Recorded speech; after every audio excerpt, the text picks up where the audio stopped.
the bleeper screecher just blipped for a second in my ear, and I'm just... Never mind. Doc's not coming, I reckon. Hello, welcome to the Mac Show. Yes, we're here to discuss all the stuff that's gone on in Apple, all the big shiz, all the things that haven't happened since the keynote's finished and disappeared, but there is a load of really, really cool stuff that's come our way. Joining me to discuss the week in Apple, usual team. Starting us off, top left, it's Patrice. Howdy. How's it going, Bella? Actually, pretty good, actually. I have another bridging day. So I had yesterday off, I have today off, I have the weekend off. So Jesus. Back to the office on Monday. It's Germany. What else can you say about it? I've said it many times, but I have no clue how you fought a war through April, May, and June.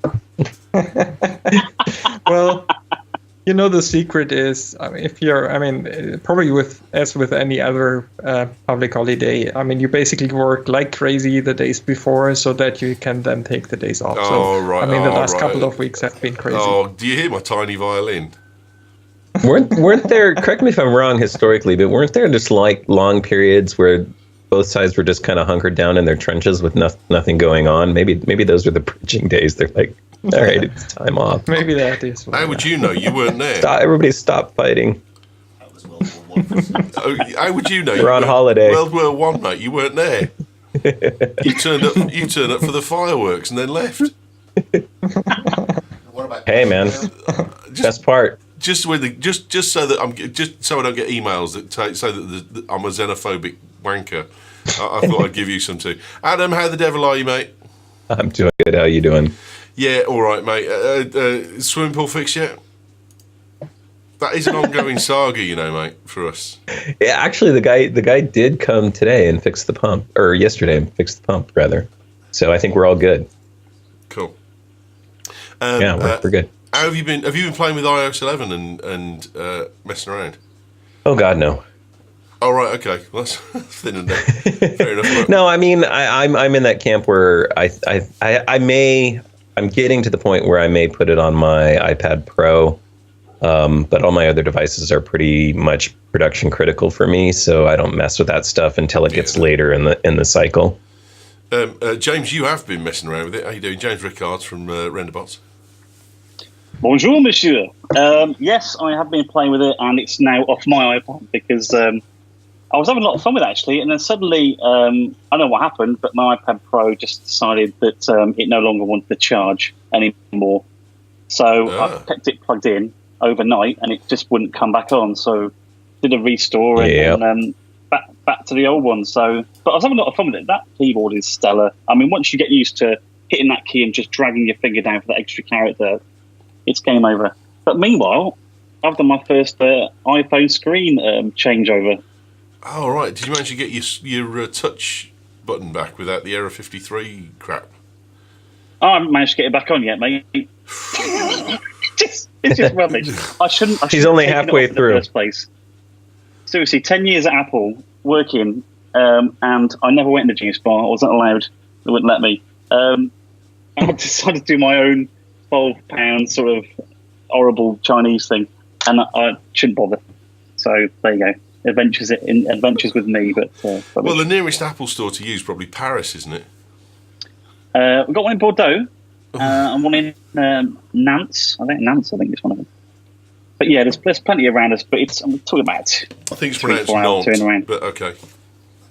It's not worth it. It's a 5C. It's my son's. I've got a 7, which is excellent. Who cares? But it's a 5C. 5C. I want to big up Apple at Touchwood because they swapped my phone. My camera stopped working, just complete blank screen for no reason. And I took it in, and there was a lad named Alex there who was ex-Royal Marine, good lad, and he said, "Oh, I said I want it changed." He went, "No, we're going to repair it." I said, "No, come on, I want it changed."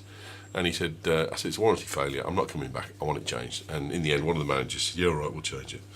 So you had to fight a little, though, right? Sorry? You had to dig in a little, though, right? They're not like it wasn't as easy as it used to be. Well, there's two things around that. Number one, they're not going to brown box as easily as they used to. And number two, the brown boxes are frigging white now. Right. Which when you say, I want a brown box, they go, well, we ain't got any brown box because all boxes are white.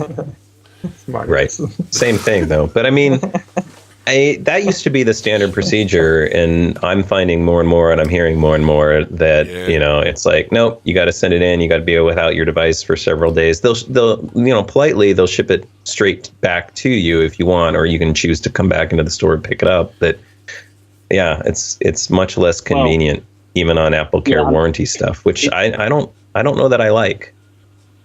Well, the thing is, obviously I stopped working for Apple 6 months ago, and things were starting to get a case where once it's scanned into the system, you really, you were dealt with the iOS in front of you. You could only do what that screen would let you do, and randomly it would just say, actually in this case we want this to go to depot or go be sent off, etc. So the convenience is going to be very much dictated by what that little machine says, and of course, exactly.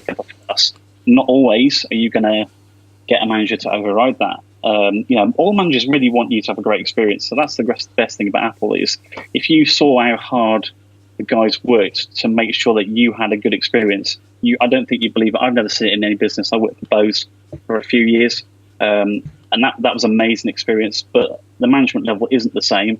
The ethics certainly aren't the same. And when it comes to Apple, they bend over backwards, but it's not always about let's swap it out. Let's try and get to a solution for you that's amicable, and that's good for you.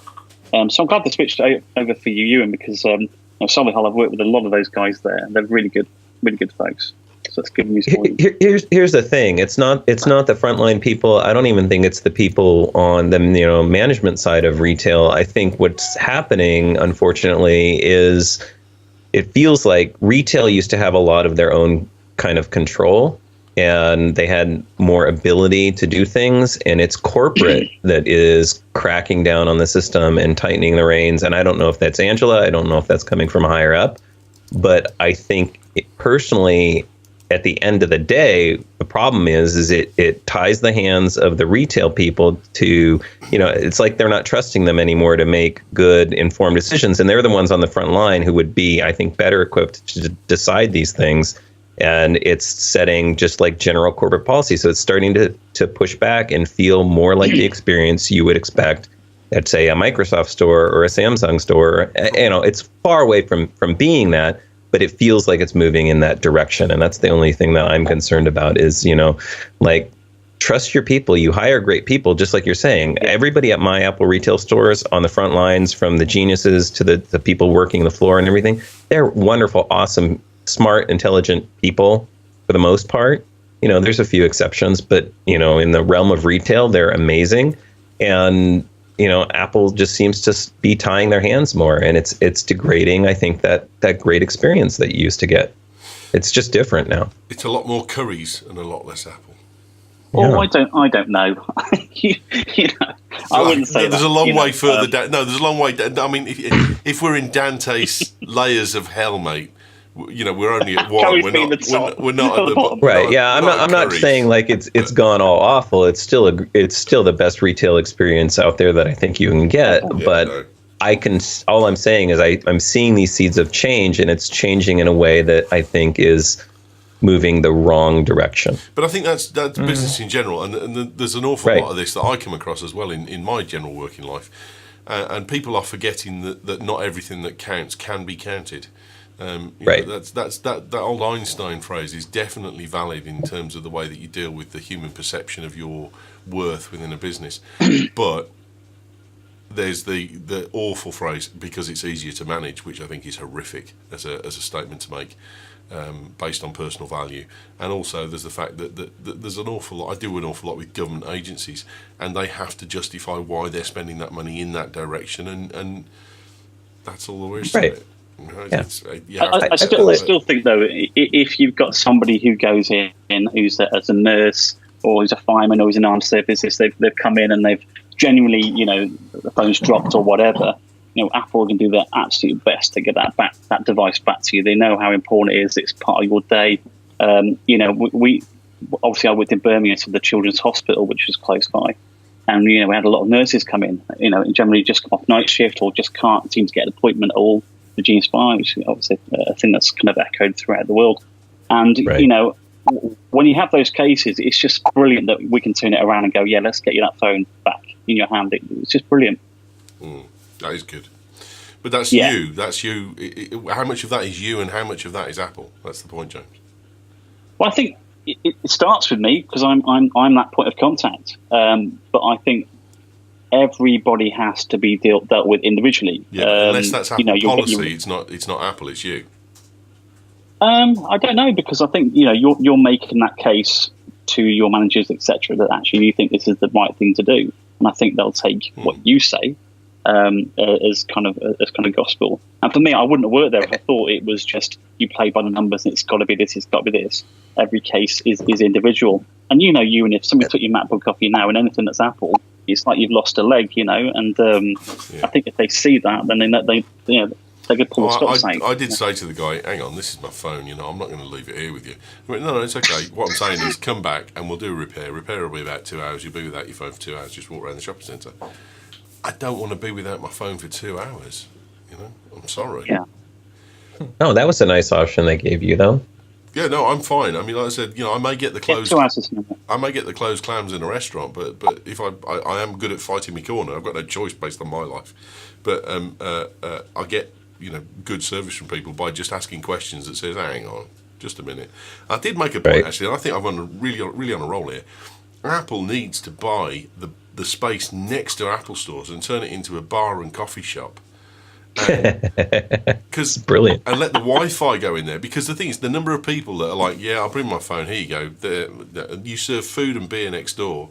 They're going around there for dinner. Then they're going to come back and get the phone. And they're going to go. And I sat there. I got my new phone, and it's like, okay, I've got to update the phone and re-download my thing. The speed on the download from Apple is great, but it's still going to take me probably about 40 minutes. But I ended up having to leave there and drive home without a phone that was working, because I had nowhere to sit in the Apple store. But if there was an Apple bar next door, I'd have gone next door, I'd have bought myself a coffee and a beer or something like that, and I'd have sat and used their Wi-Fi to reinstall my phone before I'd have gone home. I'd rather have done that. I don't know how it is over there, but see here, I would say a large percentage of our Apple retail stores are in malls. So we have exactly that. It's just not Apple run. Like the Apple store that I take mine to, there's a great Mexican place that, I go over and get a margarita and taquitos while they're fixing my stuff. Yeah, but I mean, what I'm saying I'm perfectly happy. If you were next door, then you get the Apple Wi-Fi, because the Apple Wi-Fi is like wham, it's right. It's supercharged. No, I get what you're saying. So I get what you're saying. If you get that would be Tim, you're missing a trick. I know he listens to this show. Just said Tim. All right, no worries. It'd be Angela you want to talk to. No, dude, that's a bit condescending when you belly laugh at me saying something like that. It really just upsets me, because that suggests that Tim doesn't listen to us, and I know he does. The only problem is, they for the meal they'd charge you a premium because it would be high scale, and you'd be paying $10 a beer. I know that he listens because he sends me emails like, "Oh Christ, you and you're a wanker." But it'd come in a really nice glass. That $10 beer. Oh, what? Yes. Not the jism. Right, got you. That came out wrong. Whoa. Scott Forstall is going to discuss the creation. Would you pay for this?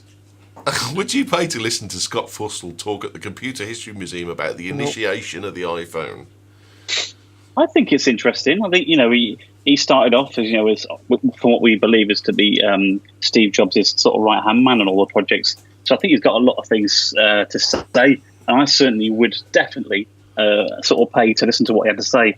I know he's been shut down and done lots of weird things since, but I still, some of the conversations he must have with Steve Jobs were brilliant, and never been published. Yeah. He's never spoken a lot about it, and I would happily sit there and listen to what he had to say. Totally. How much? That's the question. $50. We get it free, I think. If you there you go. And you can always go and see his Broadway musical Fun Home, which he helped produce. Wow, how random's that? Yeah, he's become a Broadway producer. A successful Broadway producer, or? I didn't say that. Oh, okay, yeah. The question is it Broadway? Is it off Broadway? Is it off Broadway? Which one is it? I want to say it was either off or off. The only way that Broadway appeared in it was in the program. See, I find Forstall an incredibly. Also, he's not an incredibly interesting person to me. That's not what I'm saying. But it's an incredibly interesting period of history in the Apple evolution, because you had him integrated with Jobs, and they were very, very close.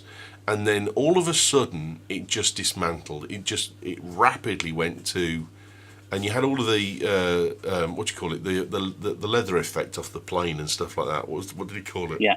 Schism? No, not schism. Skeuomorphism. Skeuomorphism, and it was just kind of like, oh, what on earth is that? And actually, when it first came out and you got the leathery bit, you were like, oh, that's cool. And then Johnny Ive came along and went, what the hell? And he gave us the clean stuff, and you're like, yeah, all right, skeuomorphism was crap. There was. I find they still can't get it out of GarageBand though, which cracks me up. Yeah, true. But I can't get over that.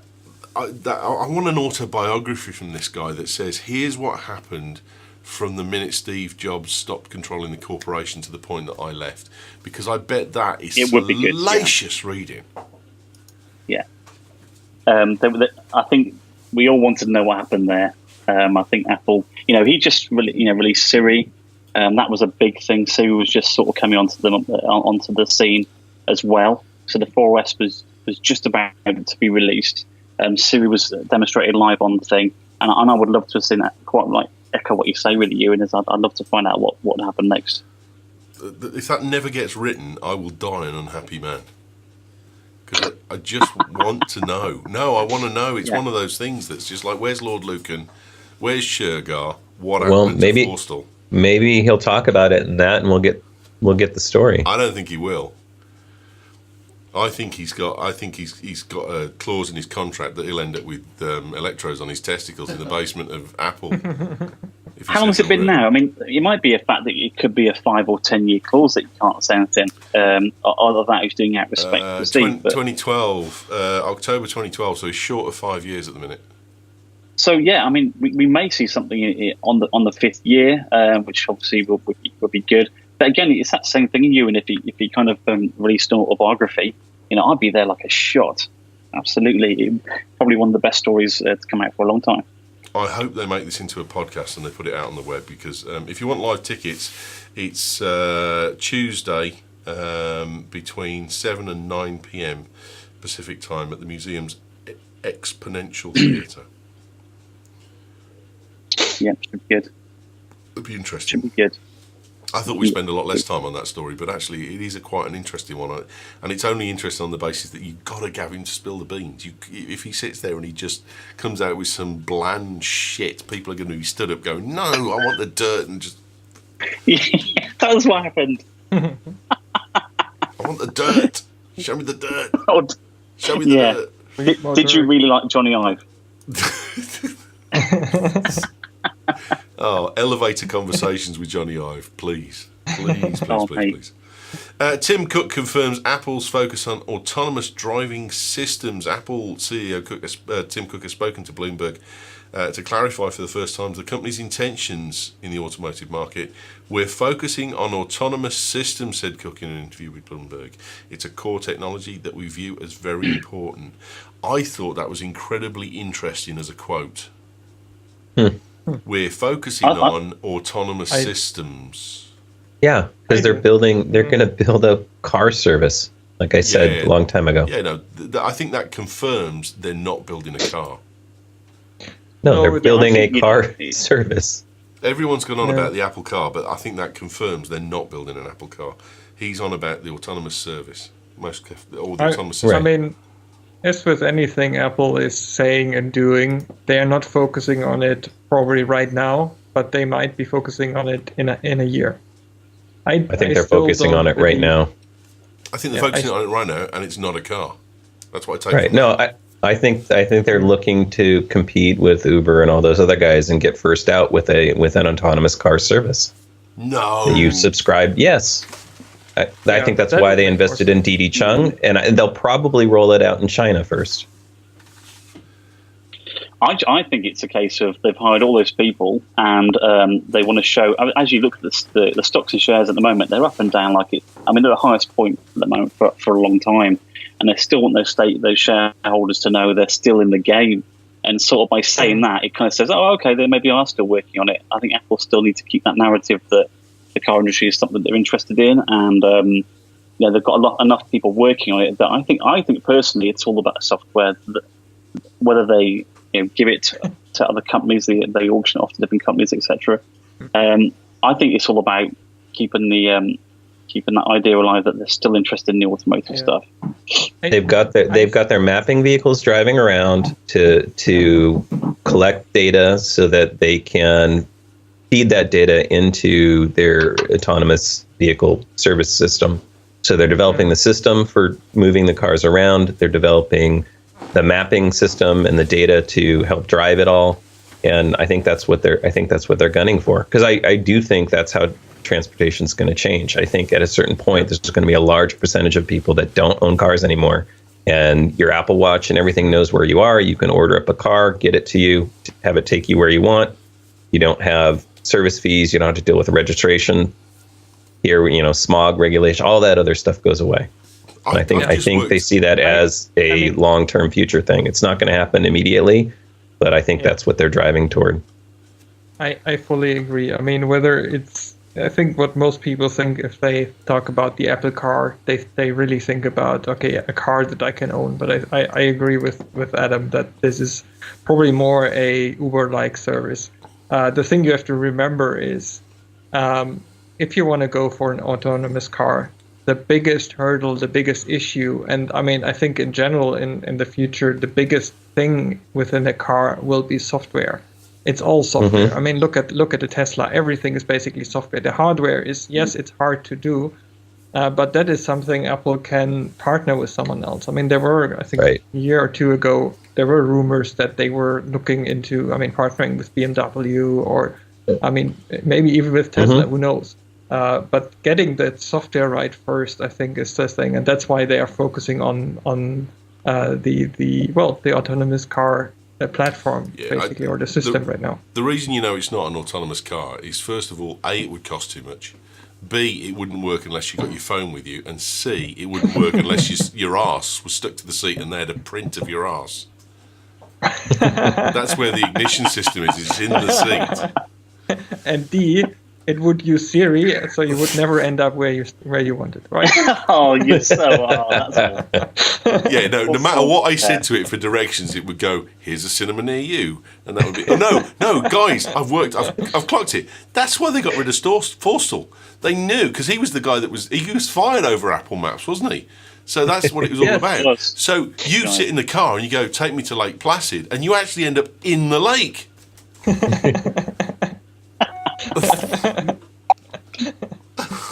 Right. Yes. Are you enjoying the new Siri? You haven't tried the new Siri voice, have you? Me, no. A lot of people say they like the new Siri voice. I can't tell a lot of difference. Or it's a different voice, I understand that, but I don't see a great deal more of... When in the little demo they played during the keynote, it sounded a lot more natural to me. It sounds like it's taking a breath. I think you're hearing like that whole pause. So I think it's very important. We don't realise it when we talk. Some of us take a pause. Sometimes that's what you're getting. You're actually hearing that, which is quite nice. Yeah, no. And some people just talk for half an hour without taking a breath. Kelly, if you're listening, I hope you're well. Well, no way. Kelly. Apple is aiming to make itself the de facto one-stop shop for medical information. That's a proud boast, isn't it? Apple wants the iPhone to serve as a comprehensive health repository, not suppository, keep it out your arse, for every iPhone user, keeping track of medical data like doctors' visits, lab reports, and medications and more, says CNBC. This is your field of expertise, Patrice. I mean, how are you seeing iPhone and development around iPhone influencing your business? Well, I think it's a big influence, or it's getting to a point where it's a big influence. I mean, patients or people are in general are taking care more of their health and really taking charge of their data and I mean their treatment. And the iPhone, I mean, I think they introduced this last year with iOS 10 that you can basically store if you're a medical device company or I don't know, any kind of medical provider, you can really store patient data within the health app. I mean, given user consent.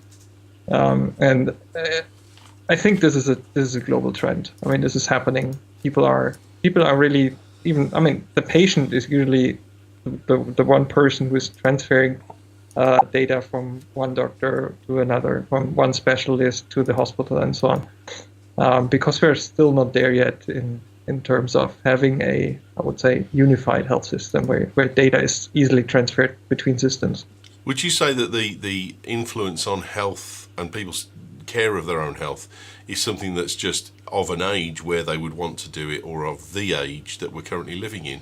Or is it directly as a result of the fact because they can trap it, because they can map it, because they can see the benefits, because it's goal-oriented, more people are switching on to it? I certainly think, and if you look at our Slack room, there's a lot of people are very proud at showing off how they filled their rings for the whole month. Excusing the snub. Shut up, Muller. You've got a secret to out in a minute, mate.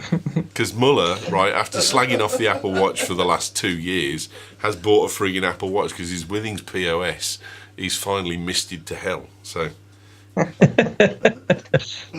Wow. Yeah, I mean, to your point, Ewan, it's probably a little bit of both. I mean, one, it's with all the technology and I mean all the information surrounding us. I think it's easier, and it's also something that is, I think, our age. We are deeply into the information age, and so I think it's a little bit of the possibility due to technology, but also that the society has changed to that level. Yeah. I mean, just remember, it was impossible, next to impossible, or very hard to, get access or even understand any kind of medical documents. They were usually encoded in some coding system that only really professionals could even read, let alone that you would usually not even get access to your own medical file. And nowadays, you enter whatever you get told, enter it into Google, and you get a result, and you get all the information, even sometimes more information than a doctor has about what's going on. And I think this is a big difference.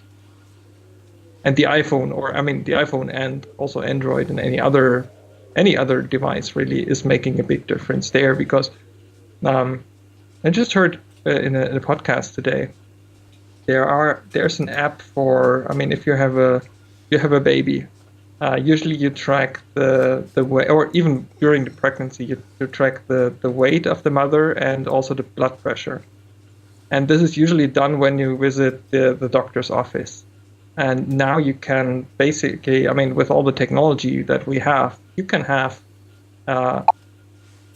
daily or even hourly track information there. You can really track what's going on, and if there is any kind of issue. And I think 10-20% of cases that can happen, or to 10-20% of pregnancies.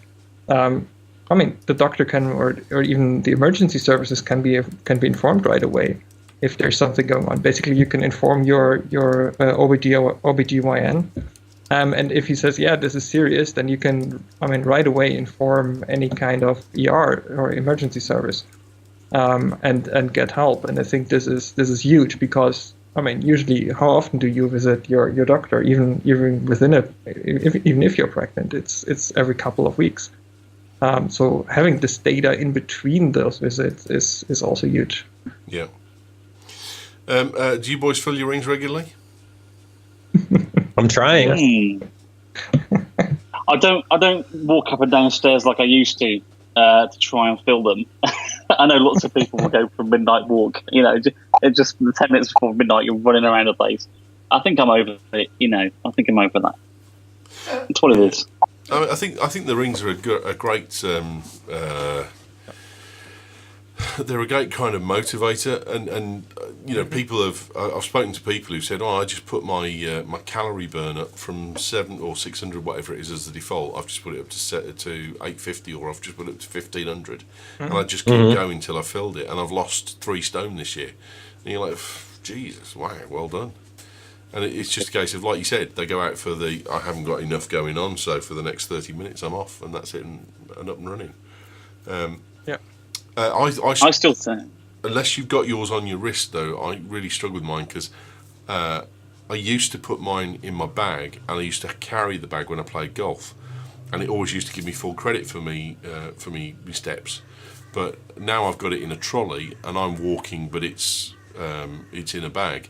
It gives me 0. It gives me absolutely nothing when I play golf. So I think it's something, the whole like the Xbox sort of system of giving you achievements all the time. I still think it's something that Apple could do a lot more with, a hell of a lot more with, because that's what people want, is motivation, and whether they can incorporate some sort of coach on there. That's because I've downloaded lots of apps recently that are all about coaching, and they're all like $5.99, $6.99 a month, so subscription based. I think Apple's missing a trick. Obviously you can pick these coaches and they'll take you through certain exercises to make sure you're achieving your goals, but I think Apple really missed a trick here, that they can certainly do a lot more with achievements and sort of encourage us to be a bit more healthy. I think you need to get that new app from Planet of the Apps. Oh, I missed that. Have we watched Planet of the Apps? I have. I've watched the first two episodes. Oh, so please, because I can't bring myself to watch it. Go ahead. I don't know. It's total junk. I have 2 eyes to poke out with sharp sticks before I get to that. So go ahead. Oh no, it's total junk. What? Yeah. We never said that. It's all right. I mean, it's app developers doing pitches, and there's some interesting app ideas, but is it compelling television? No, it's really not. I mean, does it hold up? I've never been into shows like, I'm not that into reality TV though, so maybe I'm not the right person to ask. Like, does it? I've maybe watched Shark Tank once in my life and you thought it was junk too. You are incredibly tactful there, Adam, because I saw it as just a piece of shit from the start. Did you watch it? Yep. No, I just watched the trailer and thought, this is a piece of shit. This is Gwyneth going, why am I not the only person on stage? And Zane sitting there going, I'm a DJ. What the hell do I know about apps? Yeah, I mean, the most interesting person to kind of watch is Gary. Yeah. Vaynerchuk. And then the one part I do sort of find interesting, just because I've always been curious about it, is when they actually do the pitch and sort of listening to the venture people and how they sort of process things, and then just realizing that it's exactly what I thought, which is like they don't even know what the heck they're doing either. Venture capital is it's just like it's all the same like buzzword junk, and it just sort of validates a lot of the things that I think the show Silicon Valley makes fun of. It's kind of funny to see the archetypes and all that sort of stuff and go, wow, they're just kind of like spot on. Like, it's just all to use one of your phrases, all bollocks. Good man. I'm so people proud. Talking out of their butts, right? Everybody's just guessing at this stuff and hoping something works. What's the word you're looking? Stop saying assholes and say arseholes. Say it properly. It's your arse, not your ass. Teach them bad things. This is not good. Mate, I am so proud of... Oh, I've lost my video. Yeah. Muller, can you turn me back on, please, mate? What have I done? No, don't turn me on. That's not what I meant. Oh, right. Can you turn the video camera on? This video camera. Is it off? It's off. I've got no screen. Yeah. Don't touch them. Have you managed to unplug me?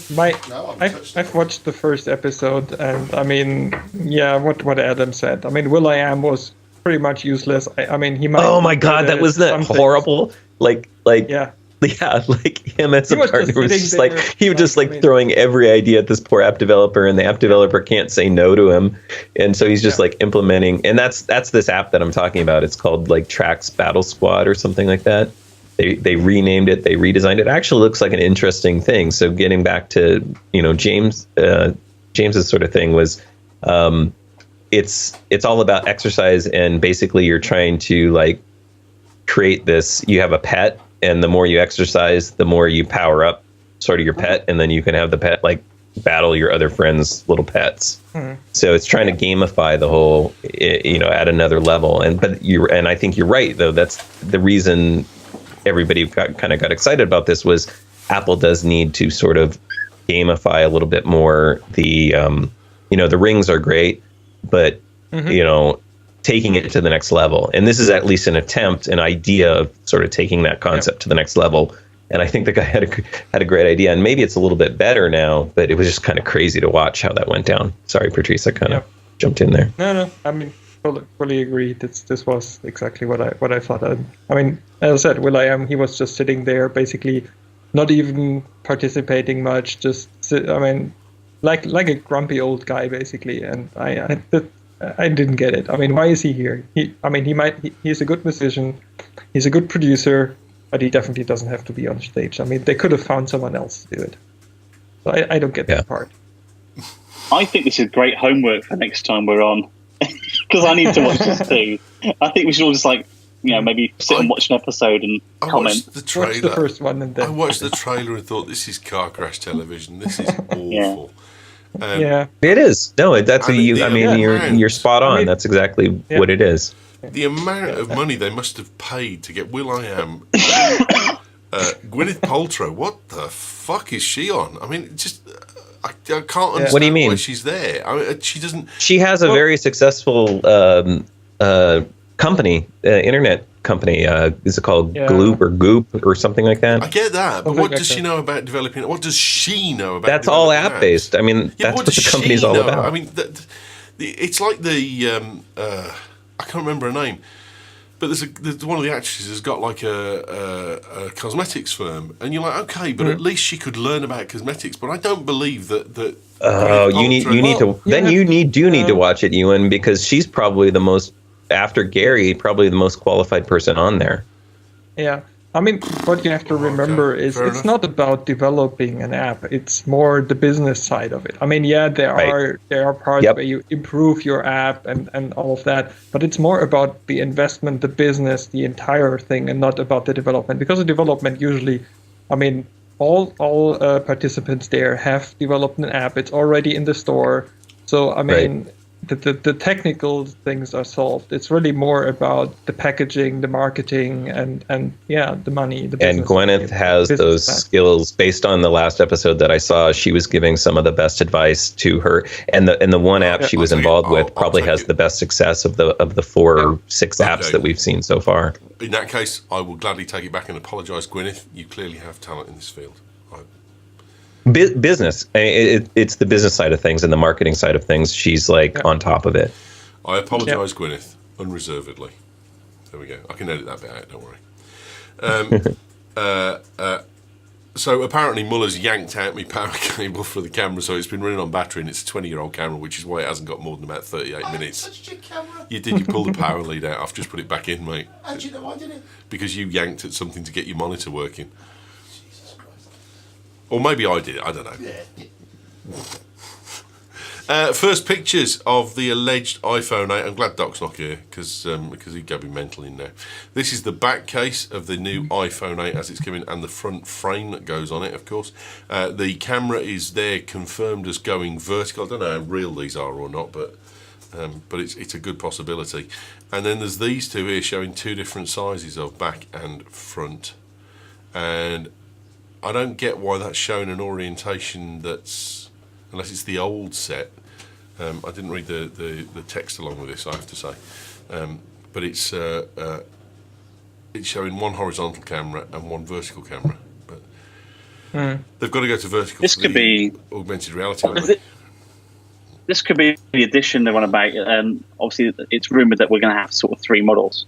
So we're going to have the normal 7, if you like, 7S.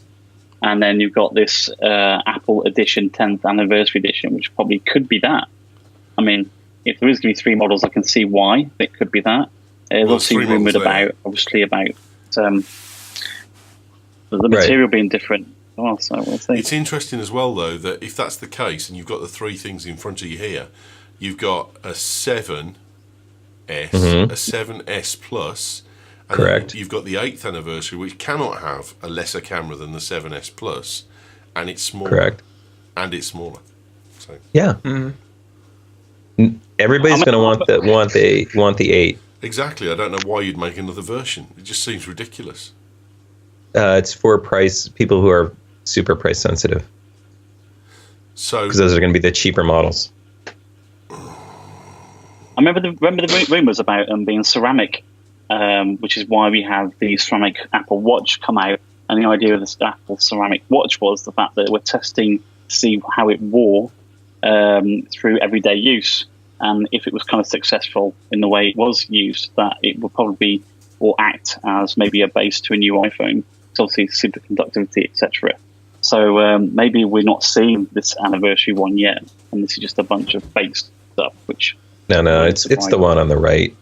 Is the 8. yeah, the one on the right is the 8th. It's There's no question. dead on at this point. I mean, I don't think there's any secrets about what it's going to look like. It's going to look exactly whether those are the actual parts or just knockoff parts. Who knows? They're probably just like knockoff parts. But I have no doubt that that's the design right there. Is Apple in danger of creating like a Hunger Games society split with technology? No, I mean, it seriously feels like that. It's like, okay, we'll give you a 7S, which is $1,000, but if you want the 8, it's $50,000. and it will remind you to wipe your ass after you've been for a shit. Yeah.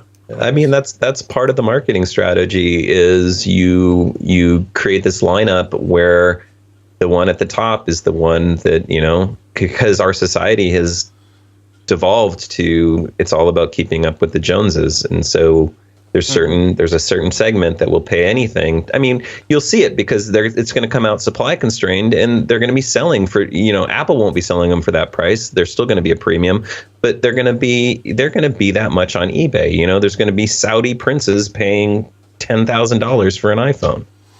And there's going to I've be... only ever, sorry, Ewan, I've only ever updated my iPhone because of the camera. It's the most important part of the phone for me. Having that camera and be able to take as many photographs as I want at the quality I want. It's the only real reason why I update it. It's fast enough. Yep. It's been fast enough since the 6, I think. The 6 iPhone was amazing. It was a great leap forward, I think. But the camera always pulls me to the new purchase. And even though this would be the first year I won't be working for Apple, I would happily still pay what it's worth to get a better camera. I can't see really how they're going to improve it, other than the AR stuff this time. But we'll see. But that's really the only reason why I would update. I'm happy with 7 Plus. 7 Plus is great. See, here's the thing for me is I have the 7 because I don't like the large size. So this is like the perfect upgrade for me because I've been wanting that camera upgrade and wasn't able to get it with the current model. So to have the better camera system in a phone size that is ideal for me, I'm super excited about. So. Yeah, I'm rocking the 7. I love it. When I was commuting, I had the 6S Plus, and it was great for commuting because you could sit and watch your TV programs and videos full screen. But now I don't commute. I dropped down to just a 7 this year, and I love it. I love the form factor. I never thought I would because you're moving out from a big phone to a small one, but it just is. It's such a good screen. Yeah. Muller's moved from a 7S to a 7 Plus, 7 Plus to a 7 as normal. So Yeah. Exactly. It's a great. It just feels perfect. I mean, I've got a battery pack on at the moment, which I've got issue with Apple. I love my battery pack, but seriously, for some reason, when I'm charging it, it doesn't seem to want to charge very well.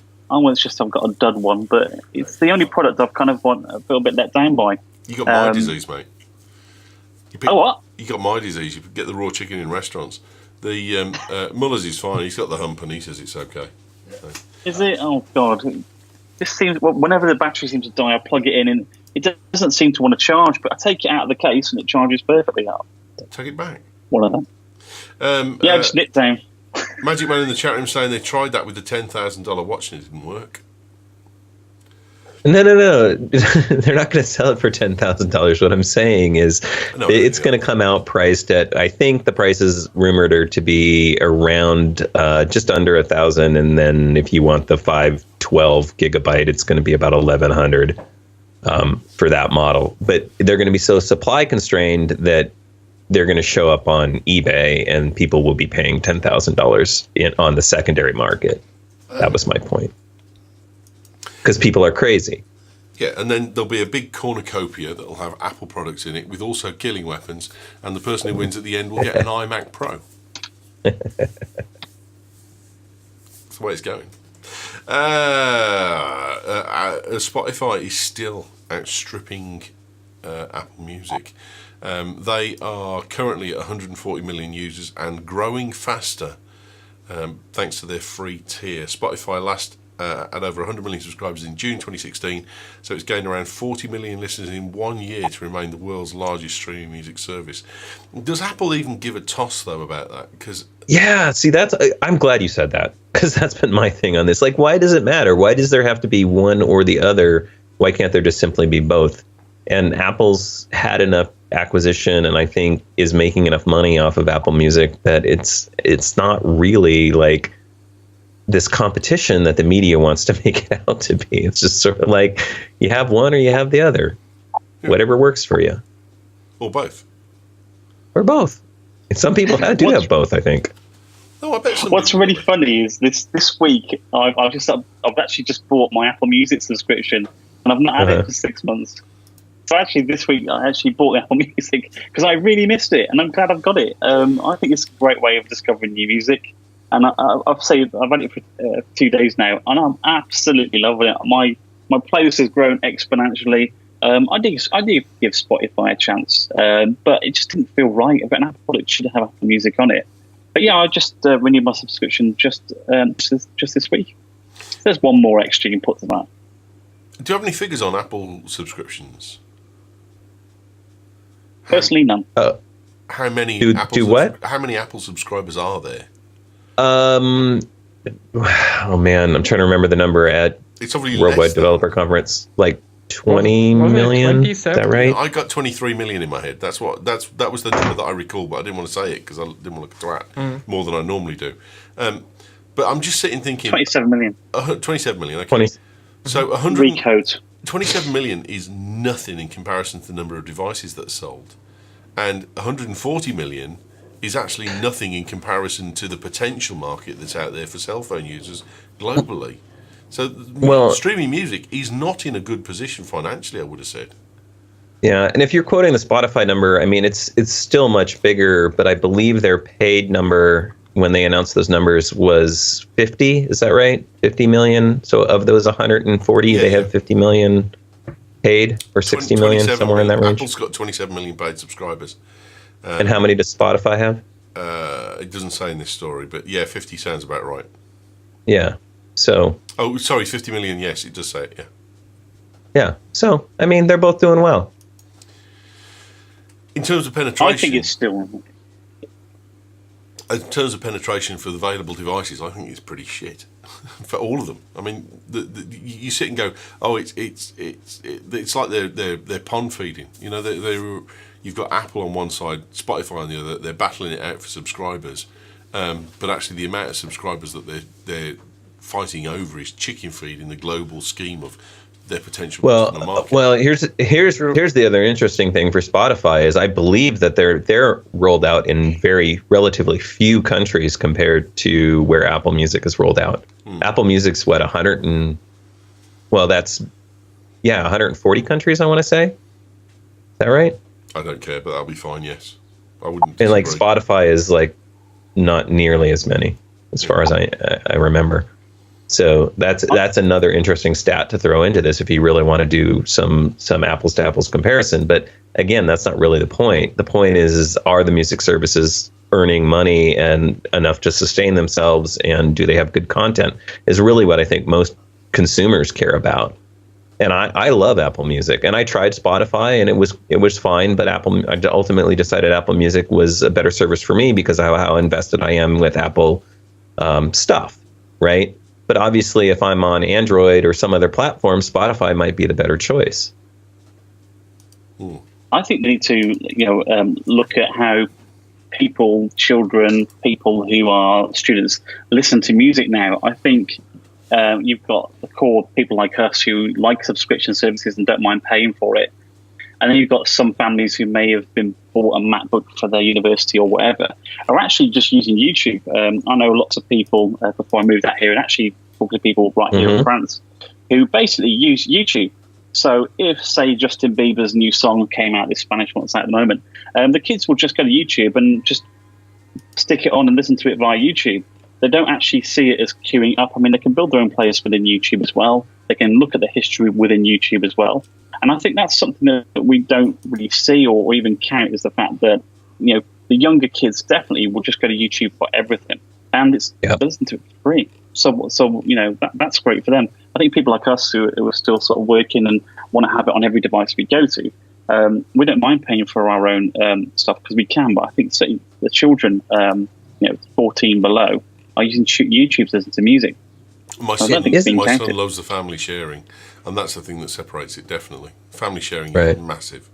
Yeah, my kids too. But I mean, again, to that point is, I think if they didn't have that, you know, this isn't any different, though, than the last generation where it was, you know, those who didn't have money to spend on music used like Napster or LimeWire or whatever it might be. And then the adults all, you know, still bought CDs or whatever, or digital music off of iTunes. And then now it's just shifted. It's those people who are doing Napster and LimeWire now have jobs and have money, and they're using subscription music services. And the kids in college and high school who don't are turning to free sources. And the best one out there happens to be YouTube at the moment.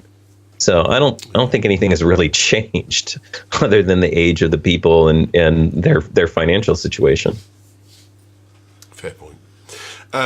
AR Kit has hit, most definitely. And it's brilliant. There are several videos out there on YouTube if you want to see it. This is one of a guy who walks into his room and goes, "Hello, what are you doing in my room?" Which has got Boom Chicka Wow Wow written all over it, and Porn University as well. But dude, move out from your parents' house, stop eating Cheetos.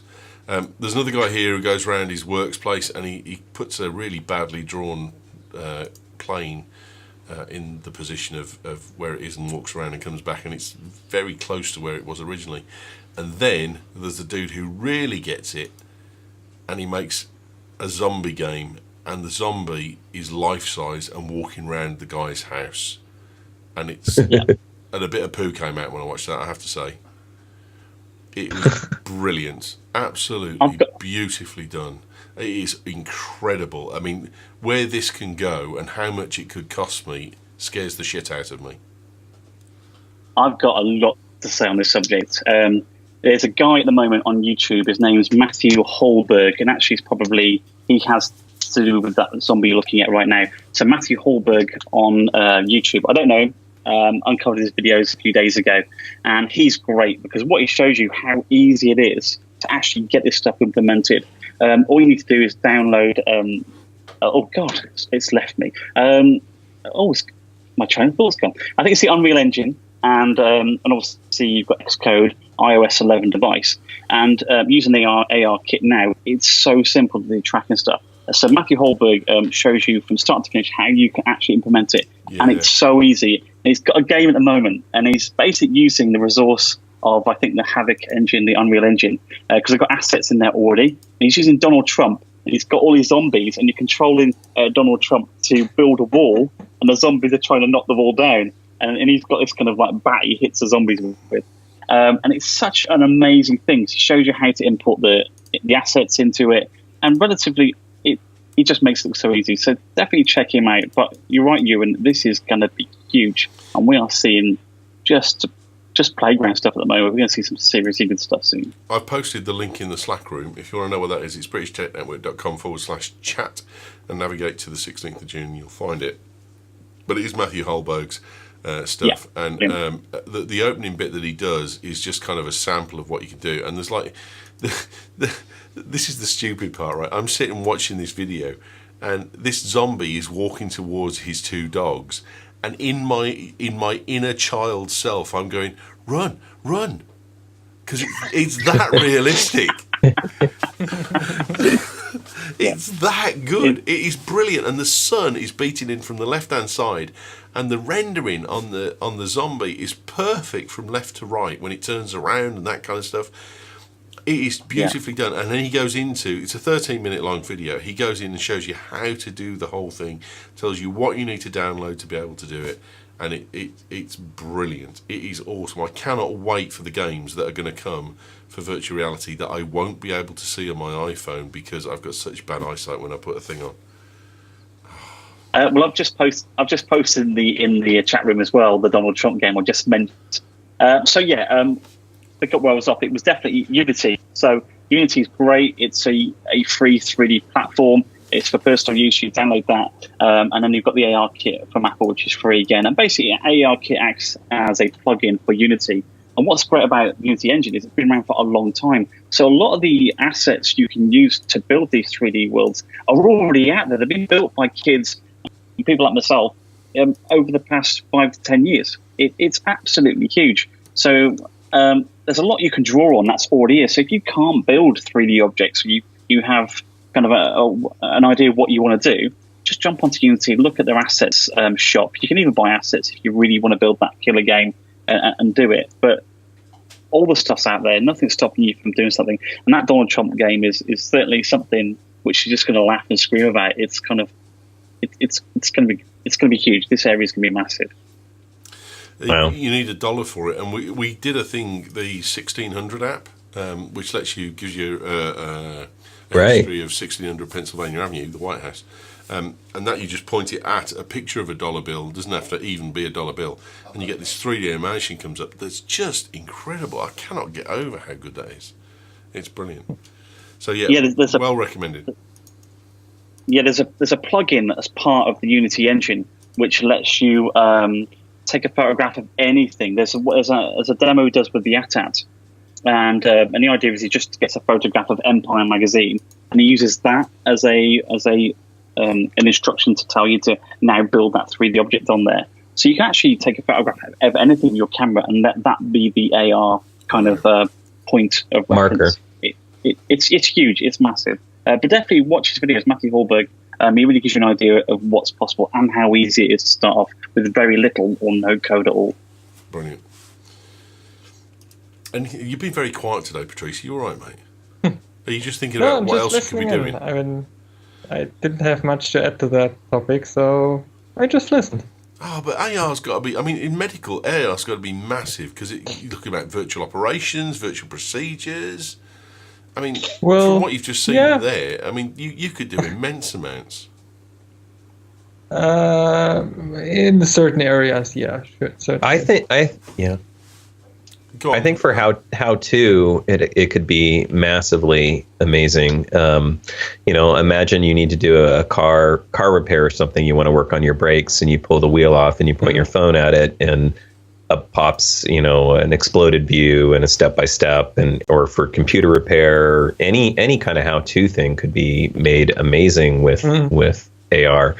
The ability to move around and see the parts and animate and see how parts go together and all those sorts of things. So I think we're going to see some pretty cool, all this stuff initially is going to be, I think, really game focused and fun and games kind of stuff. But I think as developers have a tool now that makes it easy, because the thing about it is like building all the structure and the framework for this. So like how to figure out doing markerless identification and tagging, and like all those pieces you've had to build ground up from hand, by hand. So by Apple having a platform where a lot of the heavy lifting, the initial heavy lifting, is sort of managed and handled for you out of the box, that frees up developers. And this is where the important thing in something like ARKit or any of the kits that Apple has developed, it frees up the developer to focus on the application and not having to like implement a bunch of complex underlying technology. They can really focus on what is my app going to do and what's the utility, and take some of the focus off of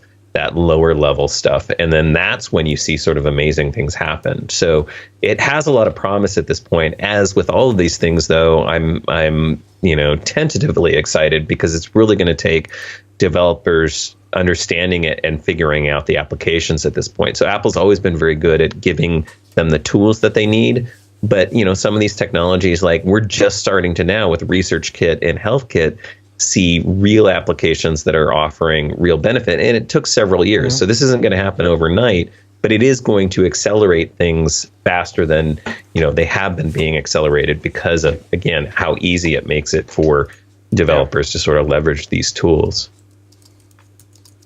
Yeah, it's basically democratizing those tools. I think that's the, I mean, in the end, as you said, it was really hard, to this day, it was very hard to do it. There were commercial solutions you could buy, but now it's in every platform, and I fully expect that Android will have it. So basically, it will be on the two biggest, most important platforms, and that will have a big impact on any kind of software eventually. We'll see which areas those are, but as you said, at first, games, probably something like shopping or lifestyle, anything with clothes or I don't know, IKEA, for example. I could totally see using this. Oh, they're already. Apple had already said they're heavily invested in it already. Yeah. ARKit. Yeah. IKEA already build all their magazines are already. They're not actually shop stock. They're actually 3D objects already. So their catalog is already 3D objects. So all you have to do is convert them to a .dae. I think is what Apple use. They use the .dae file format for their iBooks. Already. So lots of programs like Cinema 4D and things like that already can export their objects to .dae already. But yeah, I think IKEA have a 3D library that they could implement almost straight away. I can't see why, other than maybe dropping the polygon count down a little to compensate for that. But it should be interesting. Yeah. The other thing that I think some people aren't talking about and potentially missing about why Apple has an advantage in doing this and why developers may be more interested in developing these sorts of technologies on Apple's platform is the fact that they control the hardware and the software. And for something like this becomes infinitely important because, yes, you are going to see this on Android. But the problem is that Android developers are going to have a huge moving target in terms of the camera systems, the processing systems, the 3D rendering capabilities. All of these sorts of things are going to present a lot of additional challenges. With ARKit, you know that if you develop it with anything that supports that ARKit is going to work great. Apple has built a system that they know. Yeah, our cameras are good enough to be able to do this kind of tracking. Our processors are good enough to be able to handle this kind of thing. And with Android, so much variation, you're going to have a lot of apps that they're going to put out the app and it's going to work really great on some devices. And then other devices, the experience is going to be not nearly as good. Right. And so that turns off consumers, I think, to a certain degree. So I think they also stuck two fingers up to Oculus Rift. Oh yes, they did. No did you talk about on the last show about the VR demo? Yeah. I think in one of the interviews after the Tim Cook actually talked about that those were not done on the new iMac Pro. They were actually done on the standard new iMac. So that was impressive. That even the standard, probably fully spec'd iMac could do VR now in a, I would say, reasonable fashion. No, mate, we did those on the Mac Mini, mate. Just a bog standard, $499 Mac Mini. That's it. That's all it is. No. Yeah, no. Maybe not. Maybe not. This podcast. Sorry, Patrice. Go ahead. I would just wanted to say, not in a, I think, 3-year-old box. No, maybe not. Although they are pretty powerful. Your face is sitting on one right now. No, that came out wrong. No. This podcast, maybe not Swift, I can edit. This podcast is supported by UK2, but not for much longer.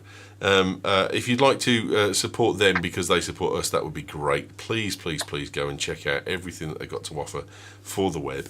And when you buy from them using our offer codes or through our links, you are supporting BTN and you're not paying any more for the process. You're just saying, I'm a BTN listener and I value what UK2 have done over the last 8 years, 9 years for BTN, and are going to do for the next 8 years, 9 years, potentially as well as. So please, please, please make sure you give your support to UK2. Also, please check your Patreon donations. If you donate through Patreon, there's a chance that that PayPal have unsubscribed you. So please go back and check that you are donating. The choice is to donate through Patreon or just donate direct to our PayPal account with a standing order via bageltechnews@gmail.com. If you donate via that, then we get the full amount with just the deduction for PayPal, and we don't lose out to the commission that Patreon give us. But please check, because they do get rid of your standing order on a regular basis. So thanks to those who have. It means a great deal to us. And Unico is coming from Hoya. Next month I will be going down to Wrexham, and I will be stood there and get myself measured, and I'll get my glasses done and all that kind of stuff, and we'll film it. And Mark, who's there, will be taking us through what goes on and how it works and how the glasses come out at the end, and you will see them on my face right here. I cannot wait to go. Unico is the greatest thing ever. I can't wait. Do you want to win a Spider 5 Express? Oh yes, Ewan, we do. Right, dead simple. We got 3 of these to give away. All you have to do is to send an email in that says Spider 5 Express as the subtitle or the title, and tell me the colours, the primary colours that there are on your monitor. So that's it. 3 colours that are the primary colours on your monitor, and you could win a Spider 5 Express. We've got this week and we've got next week, and then we're going to do the draw at the bash, and the first winner will be announced. But if you don't win, don't worry. There are another 2 to win. You could be included, and it's well worth buying. I have one of these myself. I have used it as a review unit. So has Ian Lewis, and he swears by his, and I really like it. They are really, really good pieces of equipment. And as I said, we've got 3 to give away, so make sure you send your email in, please. Time for the cool thing. Start us off, Patrice. Right.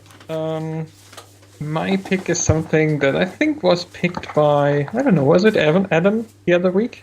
It's the Smartry pencil case. I ordered one of the new iPad Pros. It's still coming in, I think, next week or something.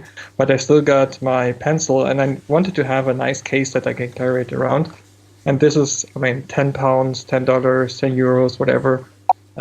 Probably 10 in whatever currency you're using. It's really, really well made. I was surprised how good it actually is. We'll see how it holds up over time. But it feels sturdy. It doesn't feel like a really, really cheap product. It actually feels like a really good product for the price, definitely. So highly recommend that. As you can see, fits everything. Pencil, the replacement tip, and all of that. And some space for cables and whatever. Okay, mate. Good pick. Price? As I said, £10, I think. £10, $10, €10. Good pick, mate. Thank you very much. Adam, what have you got for us? I'm actually going to pick sort of a website. It looks like they just released an official app finally. Maybe this has been out for a while and I just missed it, but it showed up on the App Store for me. And it's a site that I use for creative inspiration. So, I do some web development, and oftentimes I'm looking for kind of new ideas for user interfaces or just elements and things like that. And so a lot of people probably are already familiar with Dribbble.com, which is a place for designers to kind of show off and talk about and showcase their work. And there now is a official Dribbble app, and I think it's Dribbble with 3 B's, I'm remembering right. It's got that funky internet spelling. Dribbble.com, and there's now a Dribbble app. So if you sign up for Dribbble, what you can do is you can sort of favorite your favorite designers and come back and visit them. You can kind of shuffle off different designs. And this is what I'll do is I'll go through there and look for different web and UI concepts that people have put together, just, again, to use as kind of inspiration and just thoughts about ideas.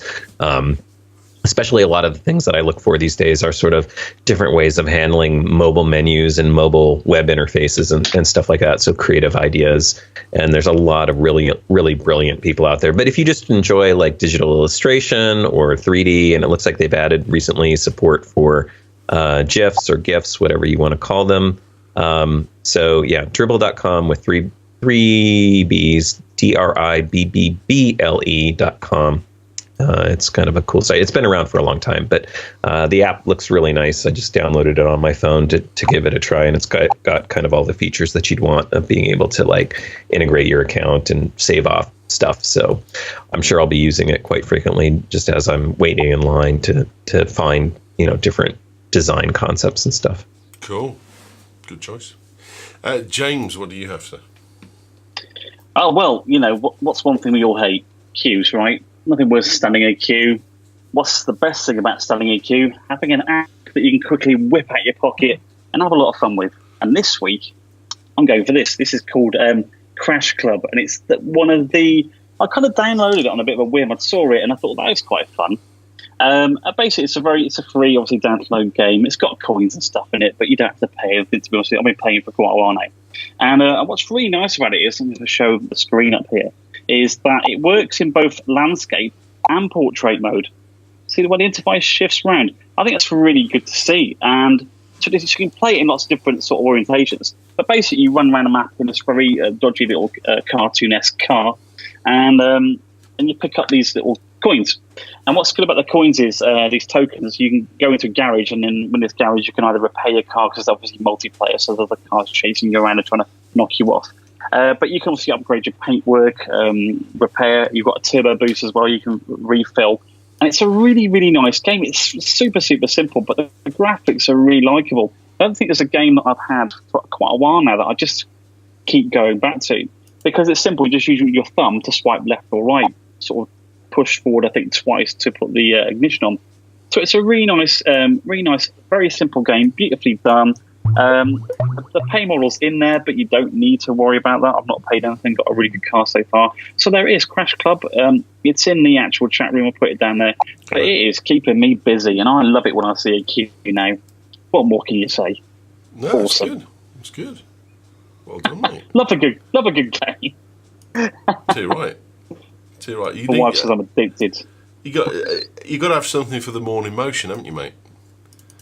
Mate, when you've got a render going on, so you've got a render that says render time 20 minutes. Here comes Crash Club. It really is. Yeah. It's perfect. I don't 20, know the guys 20 who minutes made is it. a bit long. You get numb legs if you were on a shitter, so. Oh, mate, yeah. Oh, no, I think 3 minutes will probably get you good. But it's by Pretty Great Pty.Limited. They've done a great thing. And I just think it's nice to see an interface which doesn't require you to aim, shoot, grenade. It just swipe left and right, and I think it's beautifully done. It's not on rails, so it is a proper 3D game. But just have a look. It's free. It's going to cost you nothing. I played a semi-final and a final the other morning on International Snooker 2012 on my iPhone. Cool. And I was on for a 147 break. No. A maximum break, and I wobbled the last black in the jaws, trying to screw for position for the yellow.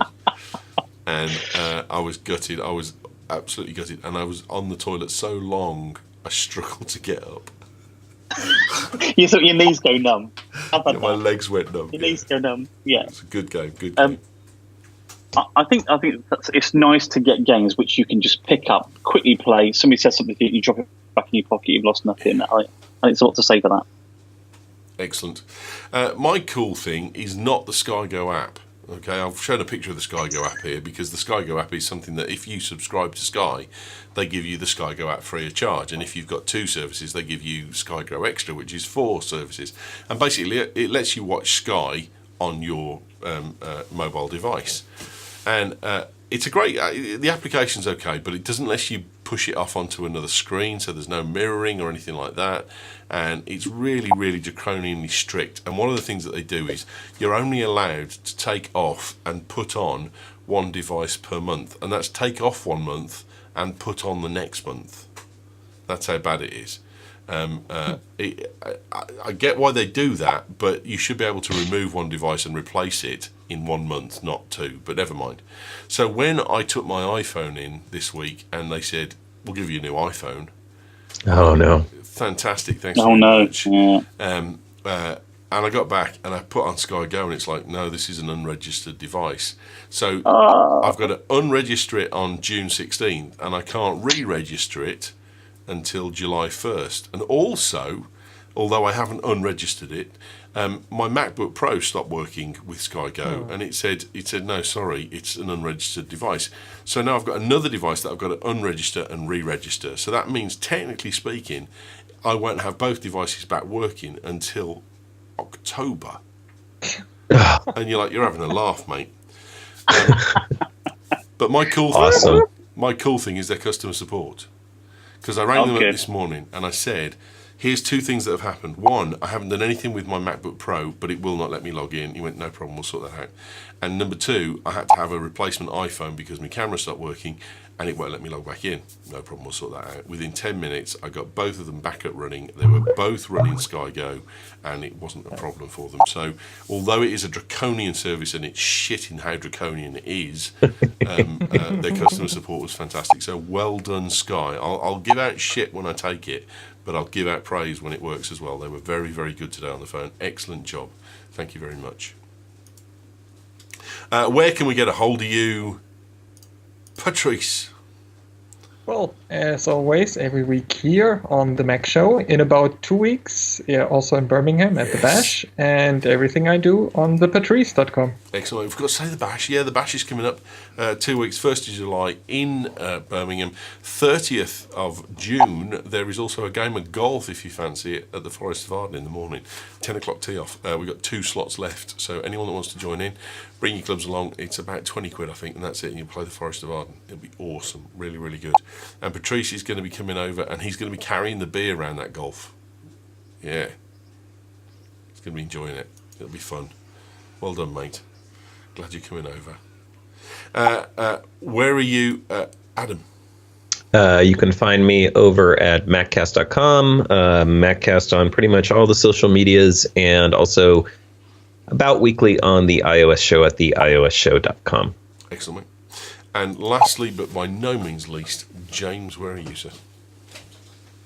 So you can find me on my predominantly RenderBots channels. That's RenderBots with an S. Unfortunately, Twitter screwed up my account, so I'm RenderBots with a Z as opposed to an S on the end. So yeah, I'm on YouTube. I make lots of drone videos, lovely France, and I also do tutorials on iOS, Mac, and Cinema 4D, and even Apple Motion and Final Cut about to come out soon. So lots of great stuff. I've been training it for a while, so enjoy. Excellent, mate. Thank you very much. My name's Ewan Rankin. You can get me at Ewan Rankin on Twitter. We'll be back again with the big show at 8 p.m. We've got a spare slot if you fancy it, Patrice. No? Yes? No. I have to take care of a customer tonight. Take care of a customer tonight. Oh, hey! No, I have to fix the service. That's how to use those bridging days. Yeah, get a bit of extra cash. Well done, mate. We know what you're saying. We know what you're saying. We know. It's a lot more liberal over there, isn't it, than it is over here? And we'll be at British Tech on Twitter as well if you want to follow the network. Back for the big show at 8 p.m. Without Patrice, because he'll be... no, I can't say that. I nearly said it. Oh, man. I'll dub that in afterwards. See you next week.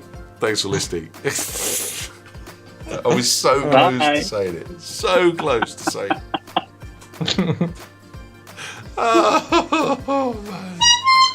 That's the word. That's the one. That's the one.